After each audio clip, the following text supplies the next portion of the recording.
You know, life is about choices. There's no question about it. When you choose the behavior, you choose the consequences. And sometimes you get dealt a hand that you don't want to get dealt.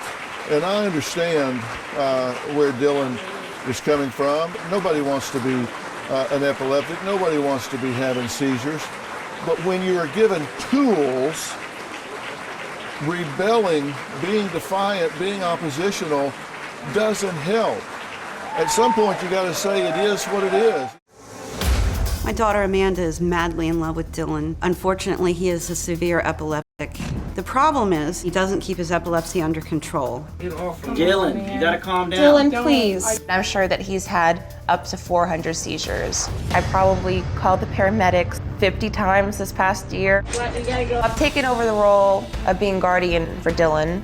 I'm the only one willing to do it. The problem is that Dylan does not take his medication. He says it makes him feel weird. It is a conscious decision, but I do believe there are those times that he thinks he's taken his medicine and he hasn't. I want to be a grown-up father to my son and raise my son. And I also want to be able to get my medical condition right. How often are you having seizure activity? I had one last night. Yeah. And how often do you have them? Lately, probably 2 to 3 times a week. We have the medications to stop this almost entirely, if not entirely.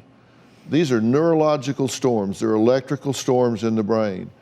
And we have the anti-seizure medication to eliminate this from your life where you don't have these at all. Why aren't you doing that? I guess my neurologist did. I don't know.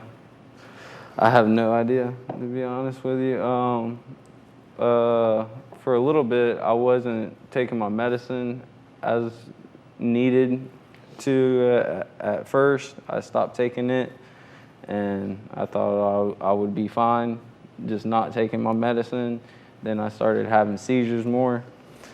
So I started taking my medicine on a regular basis from now on. So, but I don't know. I've been to a lot of different doctors and tried to go get help, and it has never worked, never helped me out. Well, in order for it to work, like I say, I've done this a lot. I've worked with you so many times you can't even imagine. This isn't a Rubik's Cube. This isn't a hard puzzle to solve. Mm-hmm. You don't need a brain scan. You don't need a whole bunch of tests.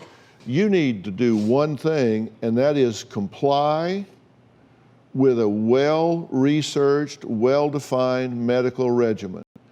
And when you do that, you can eliminate these. And when you eliminate this from your life, then you start to move on to other things. You know, do you want to be a victim or do you want to be a victor? And what I want him to do is be a victor. That means taking your power back from the disease and making the choices that lead to health. You behave your way to health. And look, if you're suffering with a disease, you're suffering with a disability, don't think attitude doesn't matter. It matters. Physically, mentally, emotionally, it makes a difference. So think about what you're doing. Are you maximizing every element you can to minimize what you're having to deal with? And if you're not, think about what can I do today to take my power back some more, to minimize this some more. I promise you there are things you can do.